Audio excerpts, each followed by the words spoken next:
또 카카오톡으로 접속하여 계신 곳에서 예배드리시는 분 여러분 모두를 축복합니다.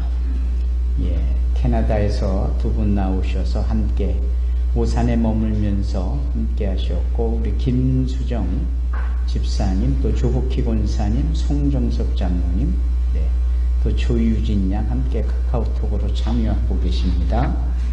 하나님께서 우리와 함께 하십니다.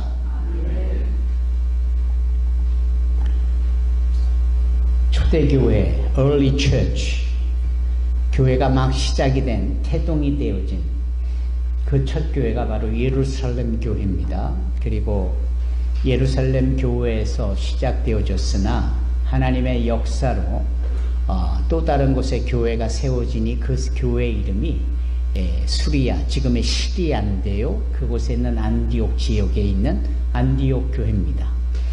안디옥 교회야말로 선교적 교회고, 이 예루살렘 교회는 모든 교회의 시작점이 되어지는, 그래서 사도행전 2장에 성령이 임하는 오순절에 태동되어진 결과물로 나타나 시작된 게 교회이기 때문에 사도행전 2장, 3장, 4장, 5장, 6장이 이게 다 예루살렘 교회의 핵심인 거예요. 그러면서 스데반 집사가 돌에 맞아 순교를 당하고 빌립 집사가 광야로 내밀려서 아프리카에서 온 이티오피아 여왕 간데게의 내시를 세례를 주는 일들로 이어지지 않습니까? 그러면서 악인 중에 악인이었다라고 여겨지는 사울이라는 자가 주님을 인격적으로 만나는 내용이 사도행전 9장에 있게 되어지고, 아시다시피 사도행전 10장에는 베드로와 이 고넬료가 유대인과 이방인이 함께 만나 말씀으로 띠띠어질 때 성령이 임하는, 그래서 오직 성령이 임하는 것이 오순절에 유대인에게만 임하였던 것이 아니라 이방인에게도 이루는, 그래서 요엘서가 말하는 말세지 말에 성령께서 모든 영혼들에게 임하는, 그래서 심지어는 여종까지, 여자 목사까지도 생겨나는 이런 모든 일들에 대해서 완성이 되어지는 거지요.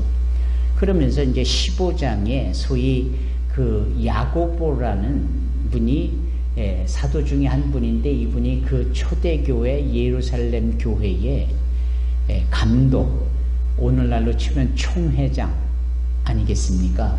이제 이런 내용으로 이렇게 봤을 때 예루살렘 교회는 모든 교회의 시작점이 되는 인큐베이션이었습니다.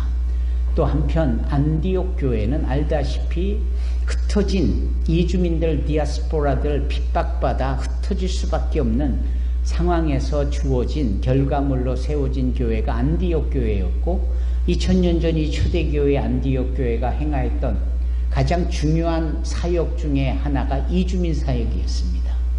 세계교회는 이 부분을 너무나도 간과했었죠.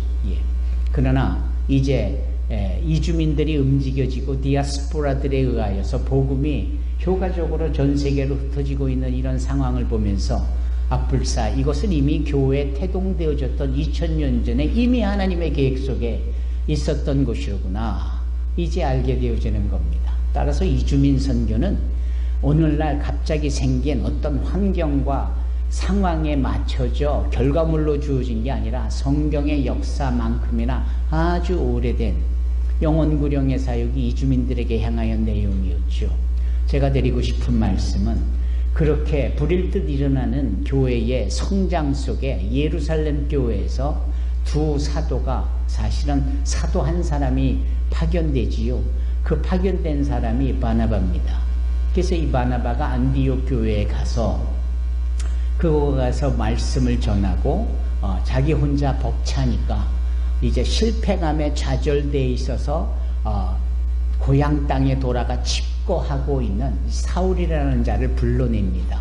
그리고 그와 함께 공동 목회를 하는 이 내용이 사도행전 11장으로부터 쭉 13장까지 이어지는 내용인데, 바로 그럴 때에 이 두 사람이 안디옥 교회에 행한 목회관, 안디옥 교회 성도들에게 강요하고 가르치고 권면한 내용이 뭐냐면, 주께 꼭 붙어 있으라.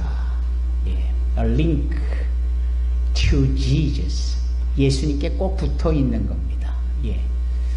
주님께 꼭 붙어 있는 것.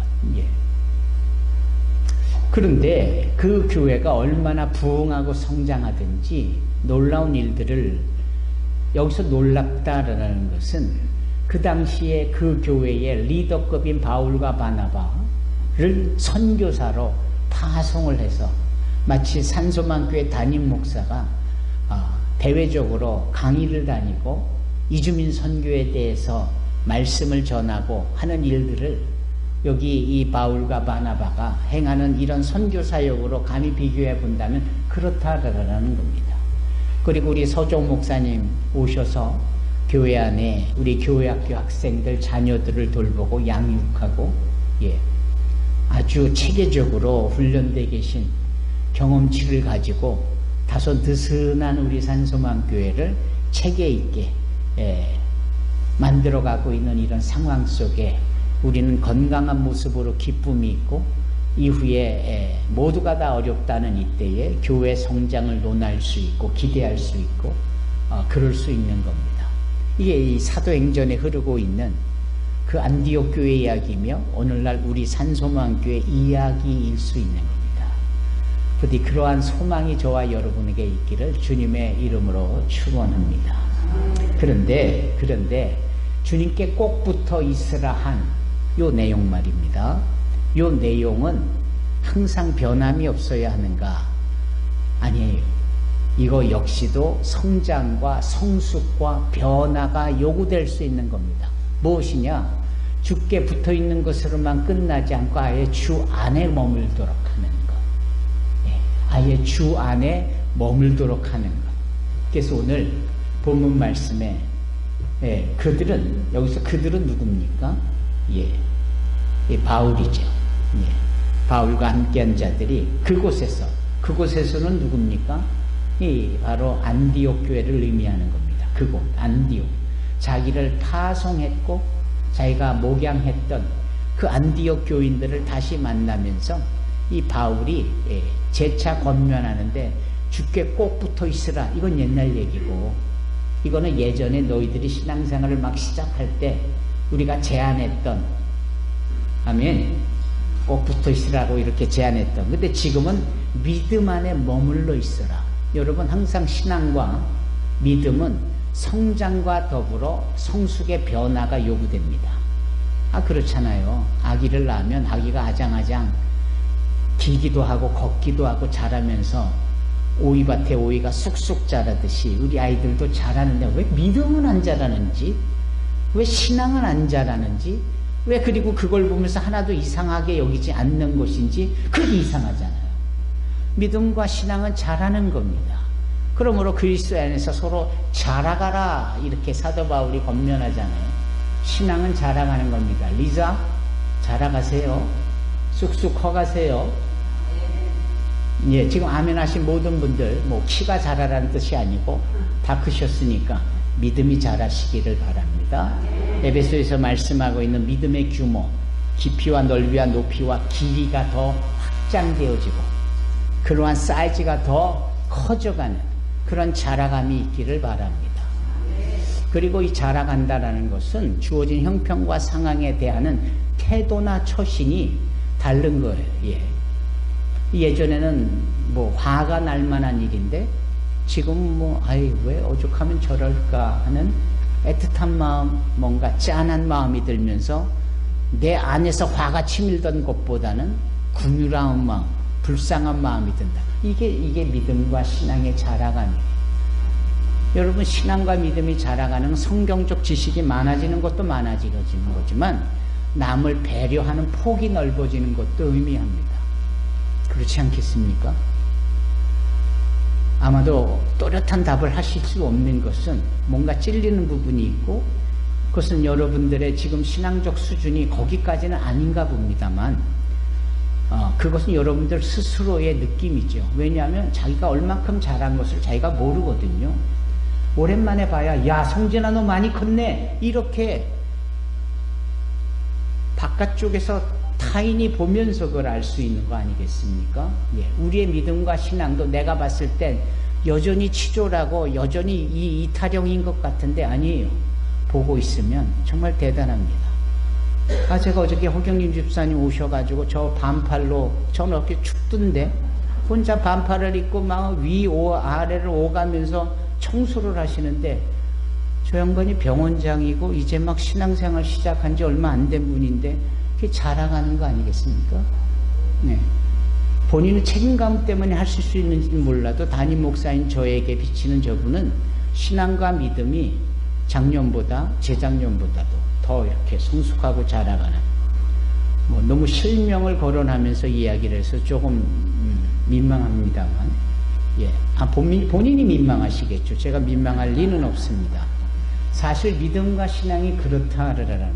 여러분 함께 주 안에서 자라가는 저와 여러분이 되기를 바랍니다. 우리 산소망교회가 자라가야 되는 거예요. 자라가야 되는 겁니다.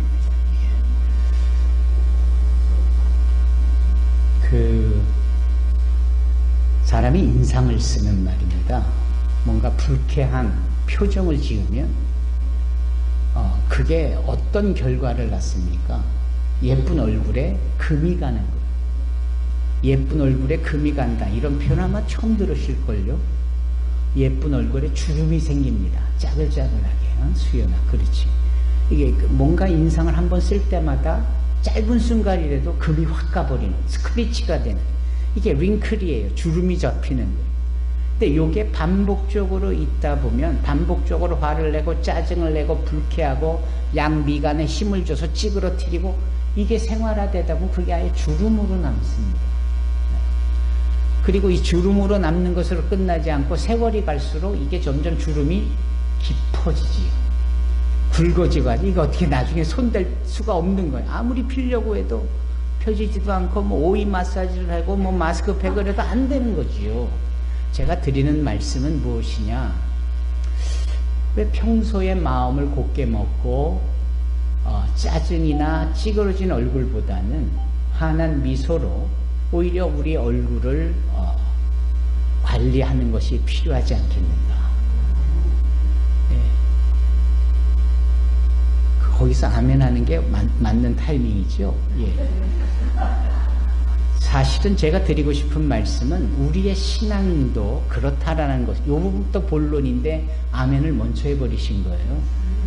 제가 드리고 싶은 말씀은 믿음과 신앙생활을 영위하면서 뭔가 불평이 생기고 뭔가 불만스러운 것이 있고, 이거를 놔두다 보고 허용하다 보니까 결국은 이게 불신이 되어지고, 이게 한 번도 아니고 두 번도 아니고 세 번도 아니고 계속되면 성숙은 고사하고 믿음 안에서 자랑하는 것은 고사하고 우리의 고남아 있던 믿음에 금이 가는 겁니다. 금이 가면서 어떻게 되는 거예요? 이게 주름이 골이 깊어지듯이 이게 확연하게 우리의 믿음에 상처로 남아있는 겁니다. 이게 보통 문제가 아닌 거예요. 자, 보십시다. 출애굽의 이야기는, 역사는 당시 애굽에서의 실제적 역사와 하나님이 모세를 통하여 이스라엘 백성들을 어떻게 구원해낸 신앙과 믿음의 이 역사적 이야기고 사실적 이야기지만, 그 이야기가 바로 내가 세상 속에 종노릇하고 있다가 하나님의 주권적인 간섭으로 나를 인도해 내시는 그 과정, 그래서 약속의 땅인 그 믿음의 곳, 젖과 꿀이 흐르는 풍성한 곳, 하나님의 은혜와 보호가 있는 곳, 소위 장차것이 이 천국으로 이어질 그 가나안 땅으로 연결되어지는 모든 상황의 이야기잖아요. 그래서 사실은 이 출애굽의 이야기를 읽으면서 우리는 우리의 이야기에, 우리의 이 인생의 발자취와 걸음걸음, 이런 것들, 이런 것들을 보게 되는 겁니다. 하얀 무늬의 구두 발자국, 바둑이와 같이 간 구두 발자국, 누가 새벽길 걸어갔나 떠나갔나, 하여튼 발자취가 있는 거예요. 누가 봐도 이게 새벽에 떠났구나, 바둑이도 같이 갔네, 이렇게 보이는 겁니다. 그러면 우리의 신앙과 믿음이라는 게 이게 거부할 수 없는 증거로 남고 가시적으로 어떤 신앙과 믿음을 행했는지 이렇게 지워지지가 않는 거예요. 그렇기 때문에 우리는 출애굽의 은혜로 부름을 받아 하나님의 인도함을 받는 이 신앙생활 속에서 결코 주름살이 가지 않도록 관리를 잘해야 되는 겁니다. 여기서 아멘 해야 되죠. 아니 기껏 아까 무슨 마스크팩 얘기하고 얼굴 얘기할 때 아멘을 하시더니 지금은 안 하시면 어떡해. 이 부분이 중요한 건데 우리가 우리의 신앙과 믿음 생활을 잘 관리해야 되는 거예요. 이거 정말 중요한 부분입니다. 안 그러면 이게 그러려니 하고 마냥 그러려니 하고 그냥 골만 깊어지고 보기에 흉한 모습처럼 나타날 수 있는 겁니다. 그래서 출애굽기 6장에 보면은 하나님께서 모세를 통하여 내가 너희들을 인도해낼 거다라는 약속을 한 번, 두 번, 세 번도 아니고 4번, 5번, 6번, 마지막 7번이라는 완전적인 부분의 횟수로 반복하여 약속해 주시잖아요. 그런데도 안 들어요. 귓등으로도 안 듣는 거예요. 왜 안 들었느냐? 물론 이유는 있겠지만 일단은 결과적으로 안 들었다는 이 부분이 그들에게는 신앙적 주름이에요. 금이 탁 가버리고 만 거예요. 그러더니 이들이 인도함을 받으면서 내내 비 맞은 죽모냥 주저리 되고 배고픈 데는 둥 옛날에 고기를 배 터지게 먹었다는 둥 한 번도 그래 본 적도 없으면서 왕년에 어쩌고 저쩌고 아주 왕년에 뭘 그렇게 대단했었다고 이렇게 따지고 보면 별것도 아닌데 꼭 그런 식으로 포장해서 말을 하잖아요. 아니 종노릇을 했던 자들이 무슨 가마에 둘러앉아 삼겹살 구워먹듯이 고기를 먹었다라고 고기 먹고 싶다고 그렇게 군시렁 되냐고요. 그것도 주름이 또 가는 거예요. 계속 가는 거예요. 물 마실 게 없다고 그러고 왜 여기까지 와서 떼약볕에 말라 죽게 하느냐고 집에 가고 싶다. 자기 집이 어디예요? 하나님이 예비하신 천국 가나안 땅임에도 불구하고 죽도록 매를 맞고 노예 생활을 하고 오늘날 우리로 치면 죄인으로 죄 속에 살던 그곳이 자기의 집이라고 그곳에 돌아가겠다고. 아니 돌아가지 못하도록 하나님은 모세를 통하여 나누어진 바다를 다시 합쳐놓고 돌아갈 길이 없게 하시는데도 불구하고 가겠다고. 주름이 계속 깊어지고 상처가 더 많아지고 급기야는 그들은 천국으로 예표하는 가나안 땅을 들어가지 못하고 광야에서 40년 동안 죽도록 고생하다가 푸념만 하다가 마음에 들지 못하는 불만스러운 삶만 살다가 거기서 죽은 거예요. 딱 2사람. 누구죠? 2사람? 규민아, 수연아, 누구지? 그 2사람? 그렇죠. 여호수아와 갈렙과 여호수아만 남기고 나머지 제2세대된 자녀들만 놔두고 군시렁대던 믿음의 신앙의 금이 가고 방치해서 더 이 불평과 불신의 그런 보기 흉한 모습만 흔적으로 지녔던 이들은 다 나가버렸다. 자빠져버렸다라는 거예요. 이제 그런 점에 있어서 이런 사람들은 결국은 하나님이 허락하신 것들에 대하여 귀로는 들었지만 그것을 자기 것으로 만드는 데는 실패했다. 하나님이 평강을 주시는데 평강을 그러면 아멘 하고 소유하고 매사에 평안하도록 해야 되는데 오직하면 주님께서 부활하시고 만난 자리에서 너희가 뭐 할지어다? 평안할지어다. 내가 평안을 너에게 주노니 세상이 줄 수 없는 평안이다. 그 평안을 주셨음에도 불구하고 늘 불안해하고 늘 염려해하고 늘 근심해하고 이렇다. 이게 점점 신앙의 주름을 깊게 만드는 거지요. 따라서 평강은 없고 걸핏하면 화를 내고 평강은 고사하고 걸핏하면 분노를 내고 별것도 아닌 일에 쌍욕을 하게 되고 이렇다라는 거예요. 이게 남 얘기입니까? 우리 이야기죠. 내 안에 화가 얼마나 많습니까? 야고보서를 보면 그 화가 우리 안에 죄로 잉태되어진 욕심으로 인하여 얼마나 이 화가 많은지, 걸핏하면 싸우고 걸핏하면 분노하고, 우리 주님께서 우리에게 풍성함을 허락하시잖아요. 늘 후이 흔들어 차고 넘치도록 채워주실 것에 대해서 말씀하셨습니다. 너희가 원하는 것을 내가 다함없이 부어줄 것에 대하여서 성경 곳곳에서 말씀하십니다. 그런데도 늘 없다고 돈하고 돈 없어서 힘들어하고, 가만 보면 대부분의 사람들의 갈등과 어려움은 돈의 부족함, 아니 엄밀히 말하면 돈에 대한 부분에 대하여 스스로 만족해하지 못한 데에서 오는 그런 이유가 기인되어지는 겁니다.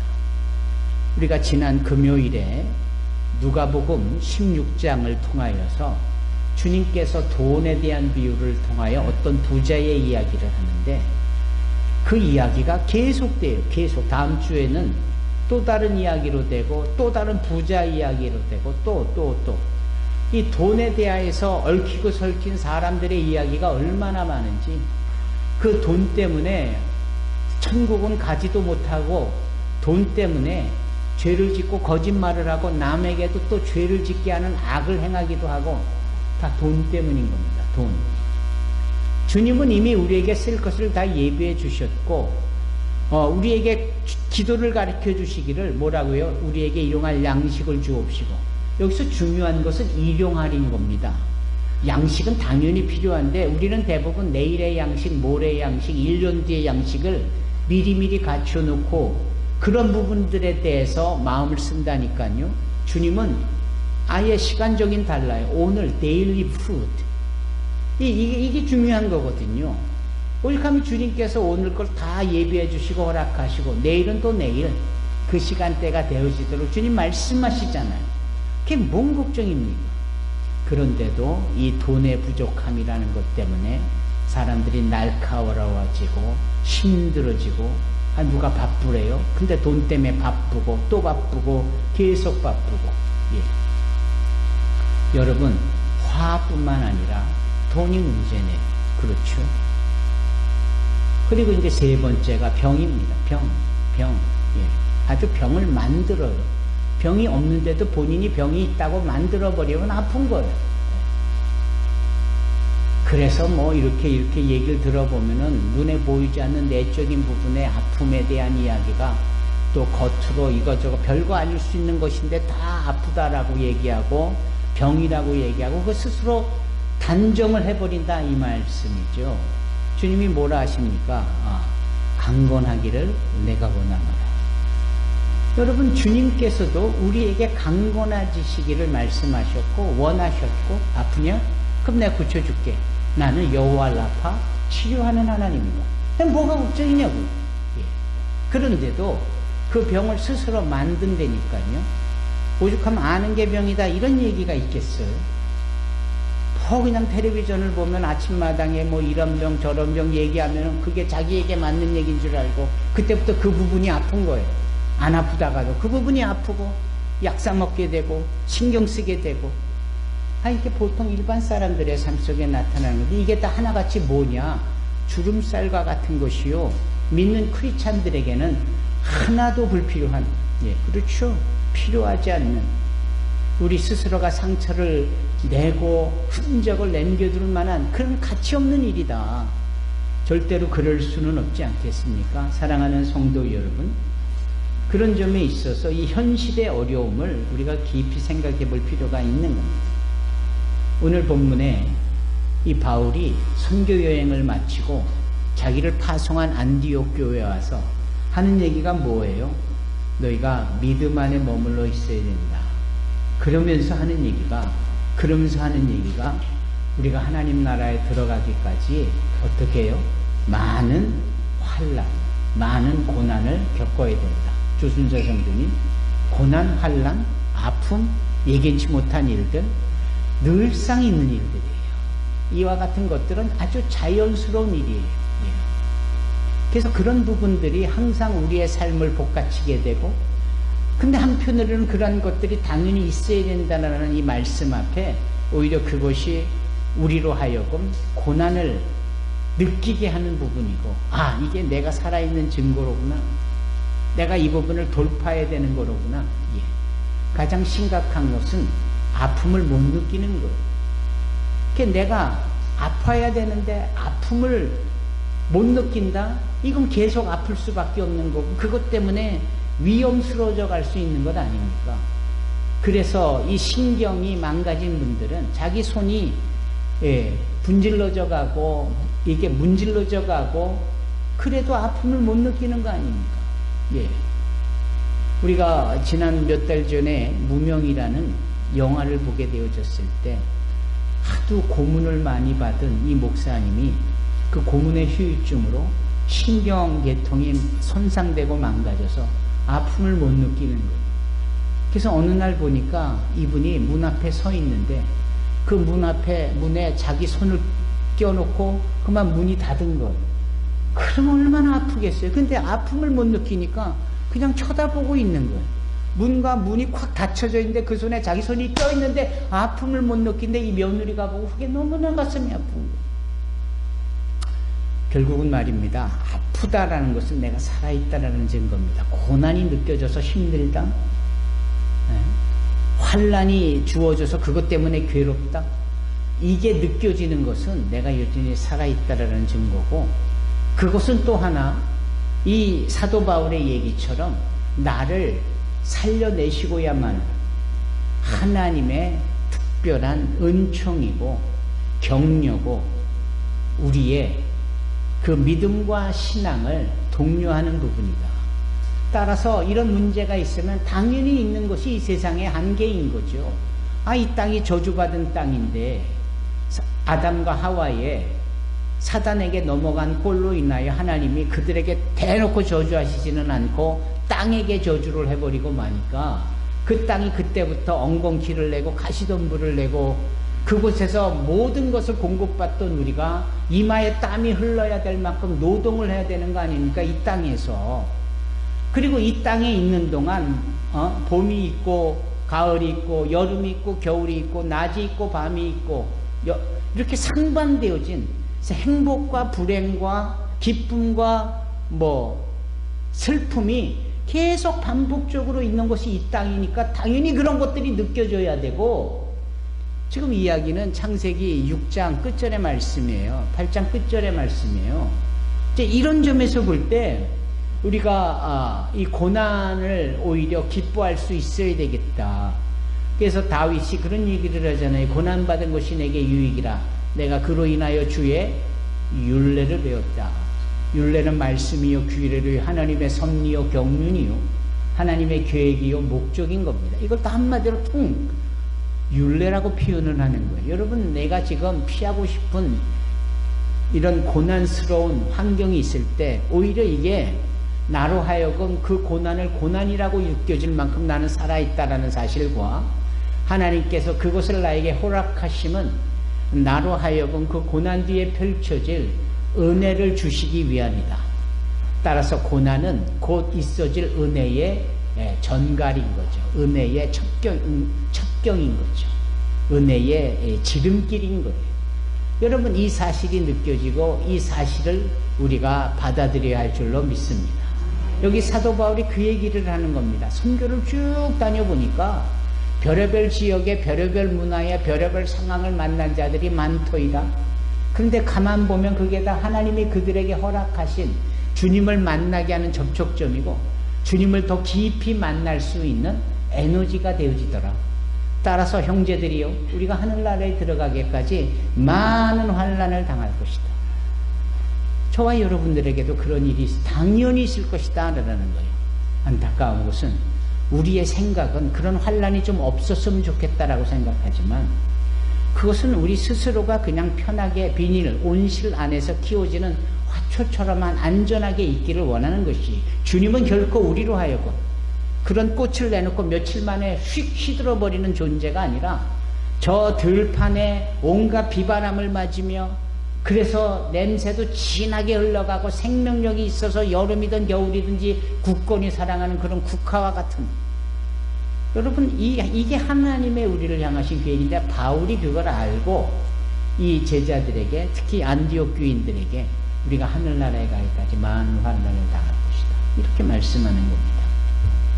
여러분이 고난을 겪는 일에 대해서 우리가 오히려 까짓거, 어차피 당할 거라면 매도 빨리 맞는다는 말도 있듯이 그런 세상 일로 이 말씀을 적용하는 것은 어불성설입니다만 여러분들의 이해를 돕기 위해서 드리는 말씀입니다.